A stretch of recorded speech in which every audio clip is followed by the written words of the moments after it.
Olá, como vai? Meu nome é Fausto Zambuja Machado, eu sou médico geriatra e hoje nós vamos falar sobre a especialidade médica, que é a geriatria. Ela é um ramo da medicina que estuda e cuida de pacientes idosos acima de 60 anos de idade, isso por convenção aqui no Brasil. E como médico nós fazemos basicamente diagnóstico e tratamento. Então, o paciente chega na consulta médica com as suas queixas, com os seus sintomas, as suas angústias, as suas dúvidas. A partir daí, nós fazemos um diagnóstico médico, a partir dos dados tanto do exame clínico quanto do exame físico, e indicamos os diferentes tratamentos, seja medicamentoso, alguma orientação, né? Nisso nós somos bem semelhantes aos outros médicos clínicos que atuam aí na medicina. E o que diferencia aí na geriatria? Só para vocês, vamos ter um bate-papo aqui, né? Para ter uma ideia do que a geriatria pode oferecer de diferente para você. Então, assim, o médico geriatra é aquele médico por excelência que conhece os problemas de saúde e o sofrimento das pessoas idosas. Então, assim, nós temos um treinamento no que é normal da idade, ou seja, tudo que é fisiológico e o que é esperado com o envelhecimento, quanto sabemos dos problemas de saúde que são mais comuns com as décadas de vida, né, com os tempos de vida, que são as doenças, né, vamos dizer assim. E eu diria que um grande marcador de doença e de que algo não é normal da idade é que tudo que traz deficiências no comprometimento das funções das pessoas, isso não é normal da idade. A princípio, todo idoso tem que fazer tudo de forma autônoma, ou seja, ele tem que ter decisão e ele tem que ser independente, ou seja, capacidade de executar o que ele decidiu primeiramente na sua mente, né? Então, isso é normal da idade. E o envelhecimento, a princípio, não traria repercussão na autonomia e na dependência das pessoas.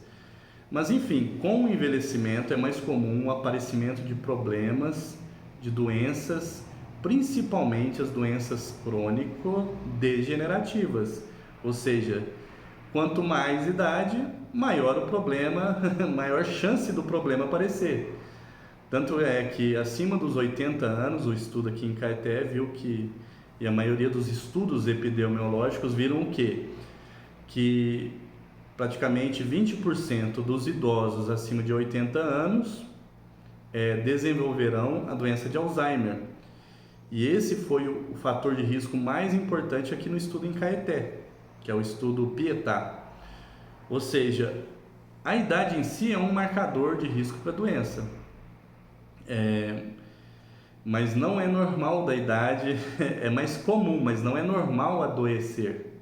A princípio, se nós tivéssemos uma boa genética, uma boa reserva, vamos dizer assim, física, por meio de hábitos de vida saudáveis e boas escolhas durante a vida, a princípio não era para nós desenvolvermos doença, né?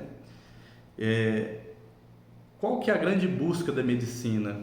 É envelhecer de forma saudável, ou seja, retardando o máximo possível o aparecimento de comprometimentos funcionais.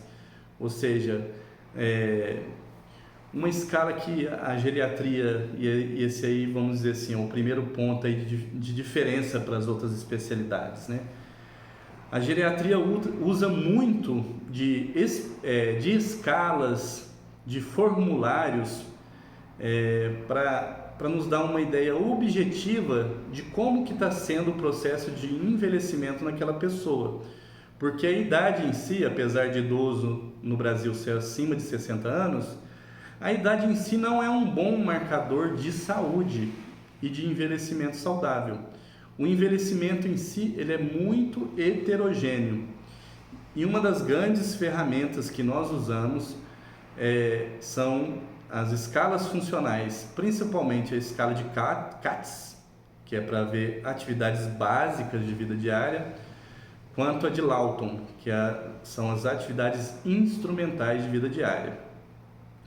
Só para você ter uma ideia, as atividades básicas de vida diária, elas falam principalmente de como você cuida de você mesmo em coisas básicas. Então é assim, uso do vaso sanitário, o vestir a roupa, o uso do banheiro, tomar banho, manter a continência, comer sozinho e alimentar sozinho e se transferir de um lado para o outro sem dificuldade. Isso é que é básico de pessoa. E assim, pessoas com comprometimento em atividades básicas de vida diária, ou seja, são pessoas que são dependentes de outras para sobreviver. Por exemplo, a maior incapacidade que pode ter é de comer sozinho. É a última a ser perdida, por exemplo, numa doença degenerativa como Alzheimer. Ou seja, isso é para sua manutenção de vida e de si próprio. Por isso que é muito falado, idoso é igual criança, porque começa a usar fralda, começa a ter dificuldade para caminhar. Mas a grande diferença, e a gente não pode levar isso em consideração, a gente tem que pensar nisso, é que o idoso está perdendo. Ele foi uma pessoa com todas as suas, vamos dizer assim, aptidões, e agora ela está perdendo, ou seja, ela está tendo uma dificuldade para caminhar, para segurar a urina, para tomar banho sozinha. É nisso só que parece com criança, mas a criança vai tendo ganho. Então assim, essa comparação é muito triste a ser feita.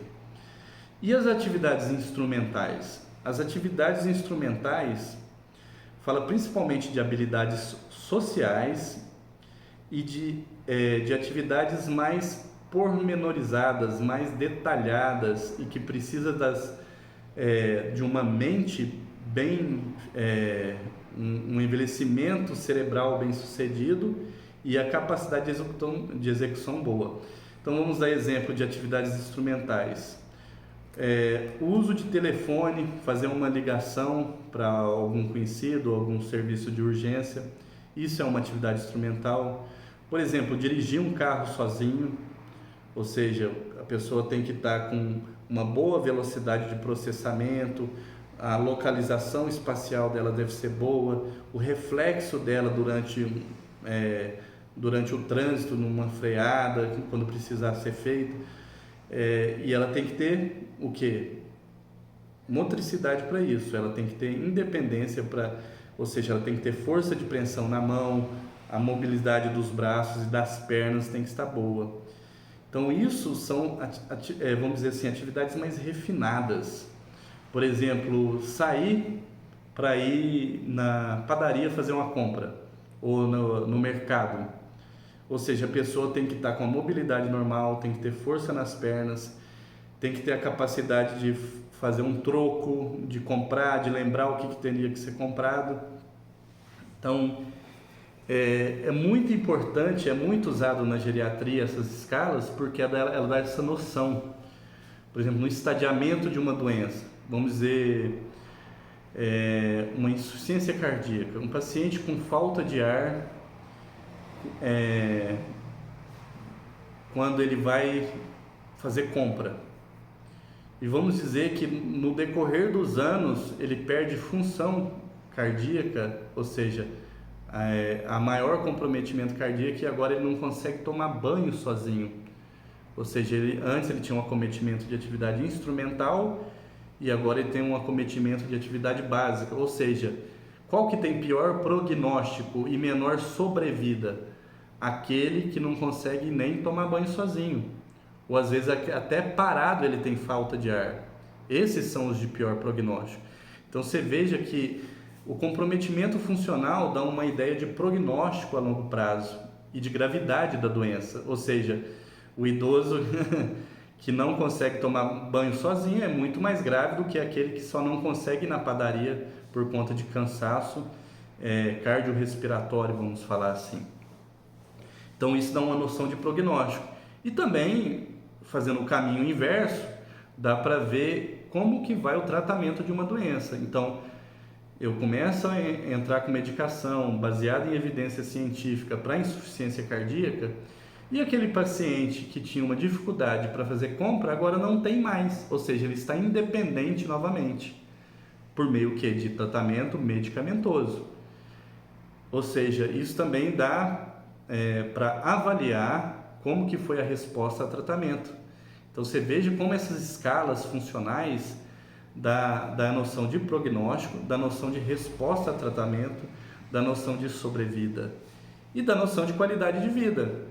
Se a pessoa é independente e faz tudo de forma autônoma, ela tem maior qualidade de vida do que aquela que é dependente e que precisa de ajuda de outras pessoas para executar as atividades de vida diária, ou seja, também está relacionada à qualidade de vida. Então o geriatra tem essa noção, você veja que é algo simples, mas que o geriatra costuma, por meio dessa avaliação, pontuar, estadiar e como ele vai levar um tratamento de uma pessoa. Por exemplo, um idoso que é robusto, que faz tudo sozinho, que é completamente independente de atividades de vida diária, instrumentais, esse idoso a gente tem que ser mais rígido, principalmente em promoção de saúde, hábitos de vida saudável, uma alimentação correta, nutrir o que faz bem e evitar o que faz mal, a prática de atividade física, ter acompanhamento médico, para ele preservar a saúde dele, mesmo que seja por meio, por exemplo, de suplementação, para, por exemplo, prevenir o risco de fraturas na osteoporose, vamos dizer assim, ou fazer um diagnóstico precoce no tratamento de câncer de intestino, por exemplo. Por que é indicado fazer uma colonoscopia depois dos 50 anos? Para fazer o diagnóstico de câncer na sua fase inicial, quando o câncer está pequenininho. Ou seja, daí vai lá, faz a cirurgia, faz o procedimento. É bem melhor tratar nisso quando o câncer já está invadindo, por exemplo, a mucosa, a submucosa, já deu metástase, daí o tratamento vai ser muito mais complicado. Então faz parte da prevenção fazer o diagnóstico das doenças na fase precoce. Por isso que é importante o encaminhamento médico. Vamos dar outro exemplo, a mama. Por que importa fazer uma mamografia? Para pegar o câncer num estágio inicial, onde ele está pequeno, onde o tratamento vai ser mais bem sucedido. Então, a ênfase no paciente rígido é essa. Mas vamos dizer que um paciente com demência de Alzheimer avançada, que já está dependente no banho, no uso do vaso sanitário, ele já precisa de fazer, por exemplo, o uso de fraldas, e está começando por exemplo, ter uma dificuldade para comer sozinho e a dificuldade de engolir. Ou seja, a ênfase nesse paciente, eu não estou preocupado tanto com a expectativa de vida dele, porque ele tem uma expectativa de vida menor, porque ele tem, ou seja, o problema de saúde dele está dando alteração em atividades básicas de vida diária, e isso já fala de um prognóstico pior, uma menor expectativa a longo prazo, uma menor expectativa de vida, e que a reserva funcional dele já é pouca. Ou seja, o que essa reserva ele tem a capacidade de se equilibrar. Com o envelhecimento, que é o que? Esse equilíbrio chama homeostase. Com o envelhecimento, a tendência é perder essa capacidade de equilíbrio. Porque já não existe reserva corporal para combater, por exemplo, uma infecção, uma pneumonia. Por exemplo, um idoso com pneumonia pode internar por conta de pneumonia e era independente e volta acamado. Por quê? Porque ele não tinha reserva corporal para passar por uma infecção grave, vamos dizer assim. Então, veja como isso também orienta o tanto que nós vamos ser agressivos com o tratamento. Às vezes a gente quer, vamos dar um exemplo, fazer prevenção de infarto nesse paciente que já é completamente dependente. Às vezes ele não tem expectativa de vida para isso, por isso tem que ser tomado cada medicação em si e ver se não é uma medicação fútil. Porque a ênfase nesse paciente que é completamente dependente, que não tem expectativa de vida, é controle de sintomas, é melhorar a dor, tirar sofrimento e aliviar sintomas ruins e prevenir principalmente que ele não desenvolva uma lesão de pressão, porque ele já está acamado. Lesão de pressão é aquelas úlceras, né? O pessoal fala escara, ou seja, eu tenho que ter um cuidado maior de mudança de decúbito, de fazer uma hidratação na pele, de deixar a pessoa seca, tomar cuidado com as fezes para não fazer queimaduras, por exemplo, infecção secundária por bactérias, é um problema. Então você veja que o geriatra ele consegue ter essa visão do todo. Então outra função do geriatra é essa, ele é o grande, vamos dizer assim, aquele que cuida da orquestra, né? Ele é aquele que vai conduzir e vai integrar as diversas especialidades no melhor cuidado desse paciente, porque ele tem uma visão do todo. Ou seja, lógico que médico clínico ou especialistas, cardiologista, neurologista, podem ter essa visão geriátrica. E é importante que tenham. O que eu falo é o seguinte, é importante o paciente ter um médico de referência e que tudo tenha que ser reportado para ele. Ele que vai fazer o gerenciamento tanto das medicações que ele usa, quanto o gerenciamento das patologias, das doenças que ele tem. Porque assim, é comum o idoso ter vários problemas de saúde, várias comorbidades, é a multimorbidade.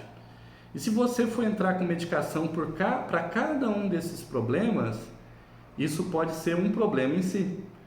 Porque o que a gente sabe, com o aumento do número de medicações, aumenta o número de interações medicamentosas e também aumenta o risco de efeitos colaterais. Há de convir. Logicamente, às vezes, tem pacientes meus que fazem uso de muitas medicações, mas é um risco que tem que ser conversado com a família, tem que ser discutido. Por quê? Qual que é o risco de eu não ter aquela intervenção? Por exemplo, qual que é o risco de eu não tratar uma hipertensão de difícil controle, que precisa de 3 medicamentos para controlar? O problema de eu não tratar uma pressão arterial com 3 remédios é que ele pode ter um pico hipertensivo e ter uma doença cerebrovascular, um AVC.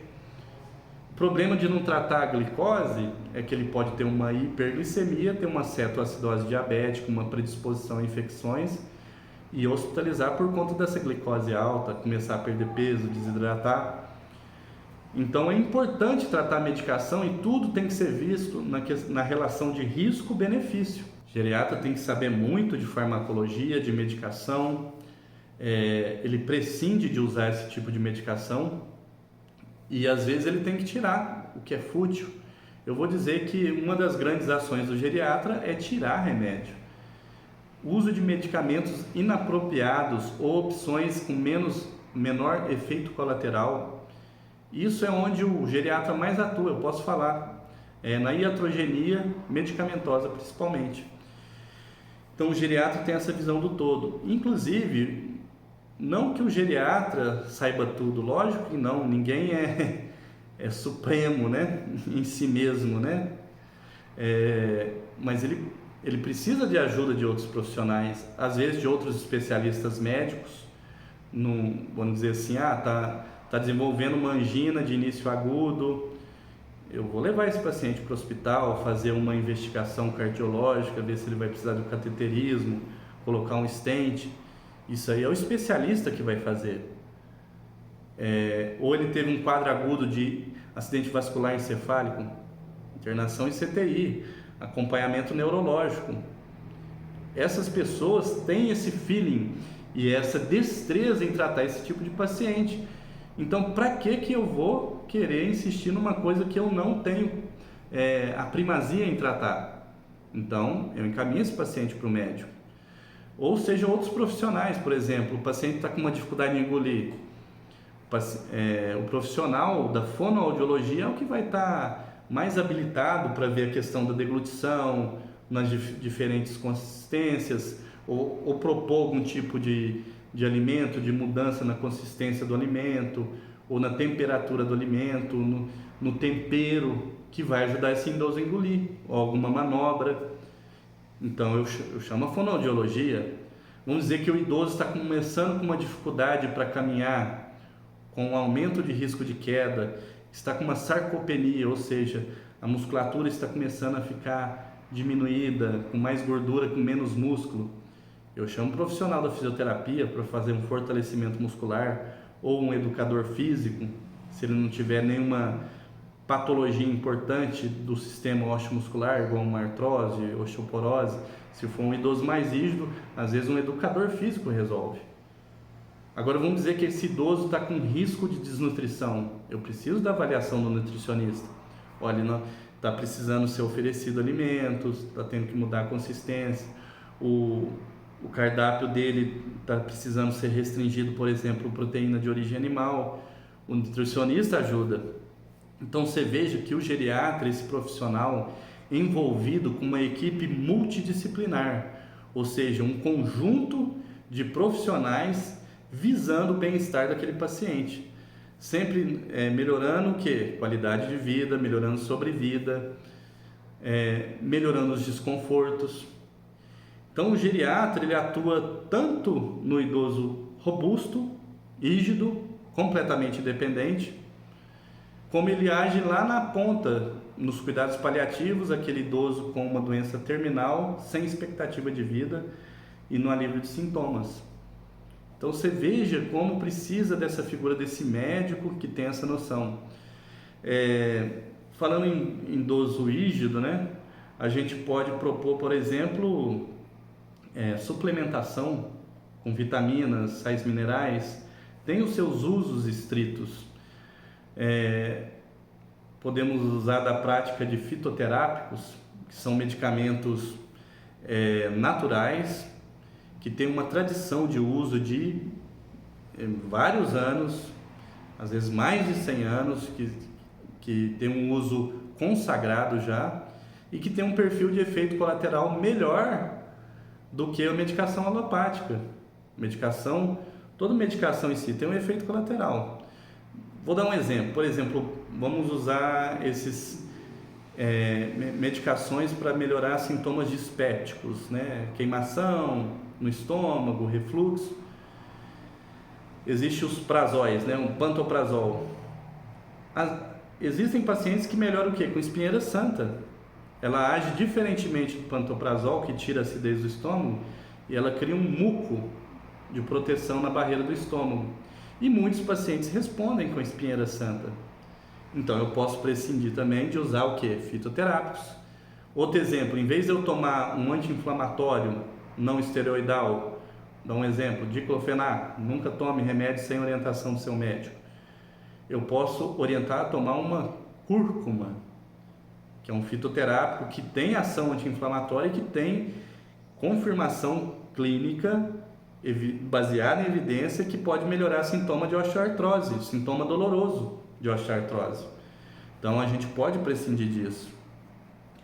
Então, porque assim, o geriatra também pode proporcionar esse check-up geral das pessoas.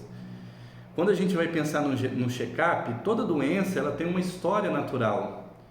Então vem a doença, a gente fala até os 5Ds, né? Vem a doença ela pode evoluir e trazer um dissabor, algum tipo de desconforto. Depois ela pode trazer um desconforto maior, do tipo dor, ou seja, aumentou o sofrimento, a dor. Ou ela pode trazer o quê? Uma deficiência, acometimento de atividades de vida diária, ou seja, está trazendo uma deficiência. E por último, o quinto D, então é doença, dissabor, desconforto e dor, deficiência e o último D é death, morte. Então vamos pôr aqui defunto. Sei, o termo churo, mas só para gravar, é o quinto D. Então essa é a história natural das doenças. Então vamos dizer assim, uma artrose. Uma artrose a princípio não dá dor, você só tem um desgaste da articulação, às vezes aparece numa radiografia ou numa ressonância magnética. Depois ela dá uma dorzinha, depois vem uma dor que é contínua, mas que melhora ainda com um anti-inflamatório do tipo cúrcuma. Depois vem uma dor que já não tem jeito, a pessoa já está parando de andar, ou seja, já trouxe uma deficiência. Ela está parando de andar por causa daquela dor no joelho.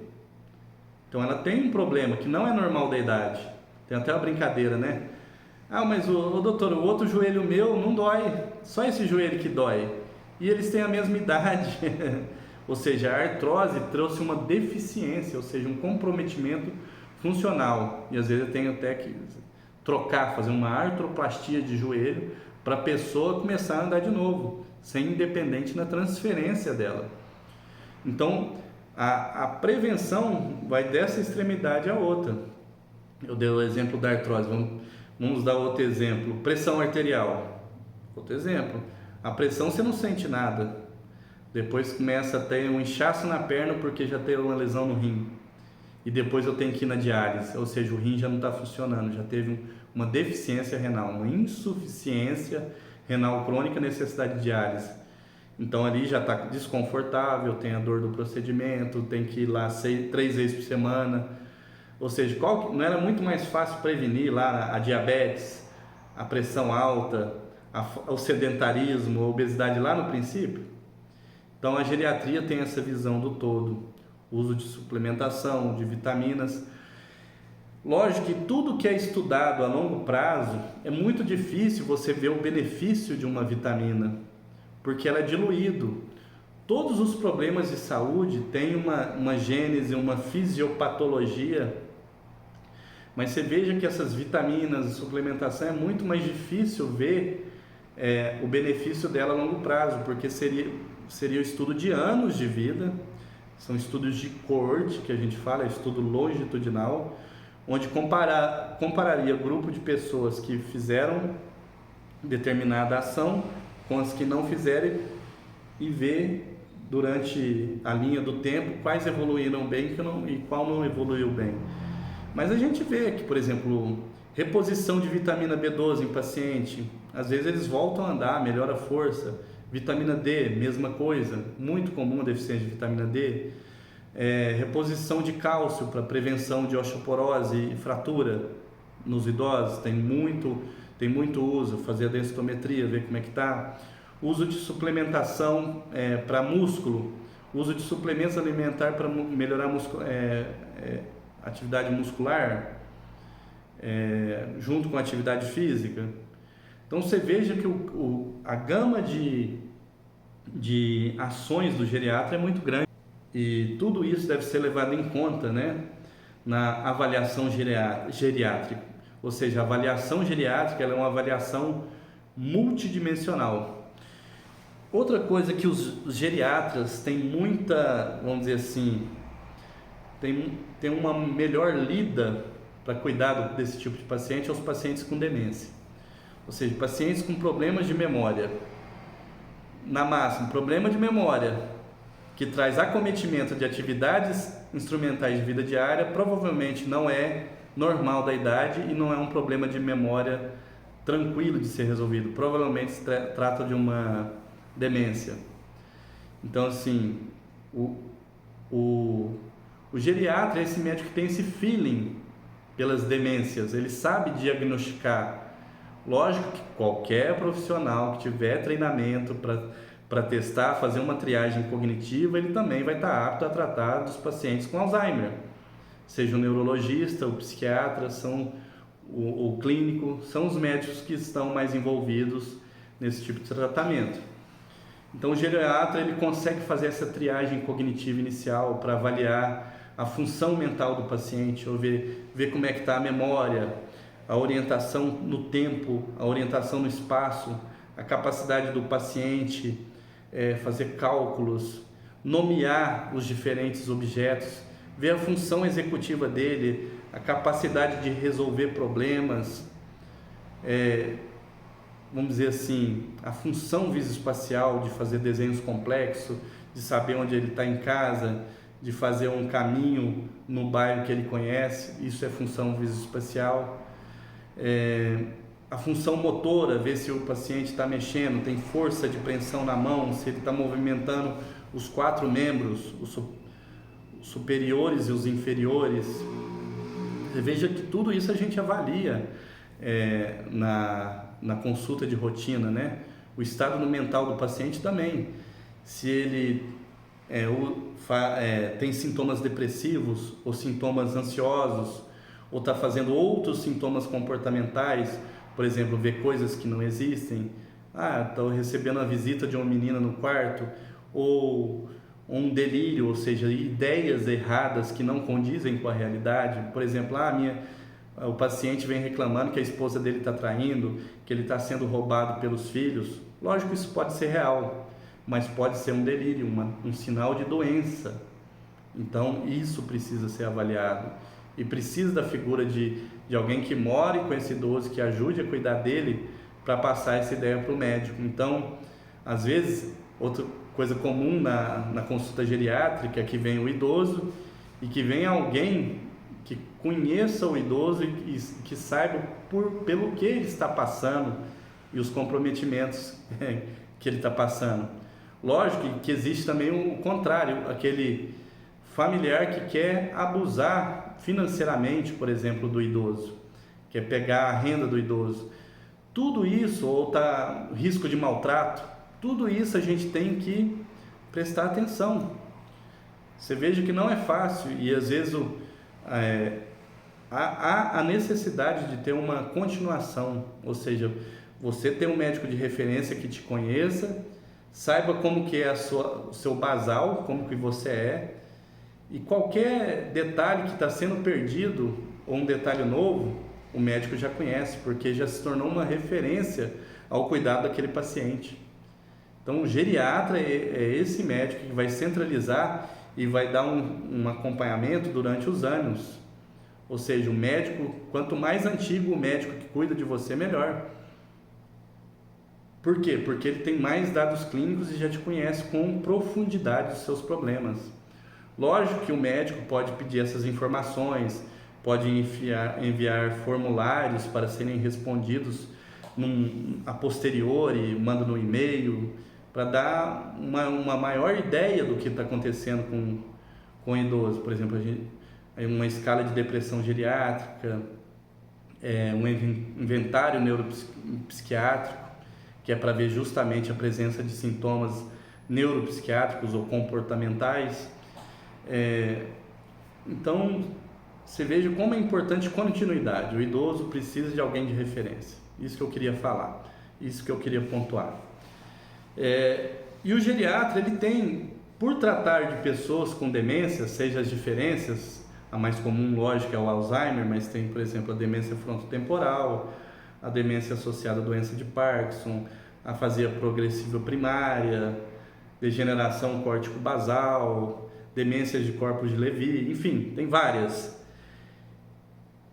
É muito comum sintomas neuropsiquiátricos associados a essas demências. Então, agitação, agressividade, hipersexualidade, um aumento da preferência por doces, uma perversão alimentar, um comportamento inadequado, ou a pessoa ficar indiferente, apática a tudo. Ou seja, o geriatra consegue usar de medicamento, de arsenal medicamentoso para tratar sintomas comportamentais e psicológicos associados à demência. Ou seja, o geriatra tem esse feeling de aprender a usar medicamentos psicotrópicos, que geralmente quem faz uso é o psiquiatra. E geralmente o psiquiatra pesa muito a mão no idoso, porque ele está mais acostumado a lidar com o paciente adulto. Mas lógico que hoje existe, por exemplo, até a psiquiatria geriátrica, e ele já tem essa noção do idoso, uma visão mais geriátrica, né?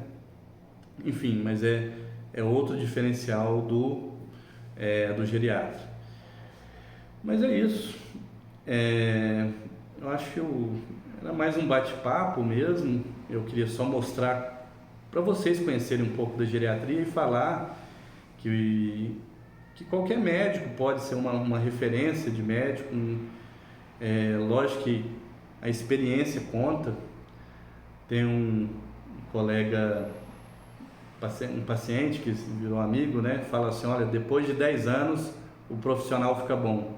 Ou seja, é importante a experiência para criar confiança. O médico de 10 anos de formado, por exemplo, já lidou com muitas coisas, já viu o que dá certo, o que dá errado, para onde a coisa complica. Então a experiência é importante, então leve isso em consideração quando você fizer a escolha do seu médico, entendeu? E é importante que, por exemplo, na geriatria, o padrão ouro do para ser um geriatra é fazer a residência médica em geriatria, que é um treinamento em serviço supervisionado por um médico mais experiente. E a residência de geriatria tem como pré-requisito a residência de clínica médica. Então, além dos 6 anos de formação de graduação em medicina, são mais 4 de graduação, vamos dizer assim, de pós-graduação em geriatria. 2 anos de clínica, 2 anos de geriatria. E para você saber se o médico tem a especialidade de geriatria, você pode ir no Conselho Federal de Medicina e fazer a pesquisa do profissional. Você pega um número do CRM ou o nome completo, coloca lá o estado e você consegue fazer a busca desse médico, saber as especialidades que ele tem. Isso é importante, porque para você não, vamos dizer assim, o médico que fala de uma especialidade que ele não tem, ele está recorrendo a um crime de falsidade ideológica. E isso é coisa séria. Mas para você não está preocupado muito com isso, você está preocupado em ter alguém que tenha aquele treinamento para tratar do meu idoso com a melhor perspicácia e com um cuidado possível. Então, por isso que eu estou dando essa dica. Espero que você tenha gostado e tenha surgido aí várias dúvidas. Por favor, deixe a sua dúvida no comentário. E se você puder, se inscreva no canal. A minha intenção é fazer mais vídeos, mas eu quero ser, vamos dizer assim, desafiado por vocês aí, tá bom? Muito obrigado pela sua atenção e espero que vocês continuem aqui com a gente. Muito obrigado.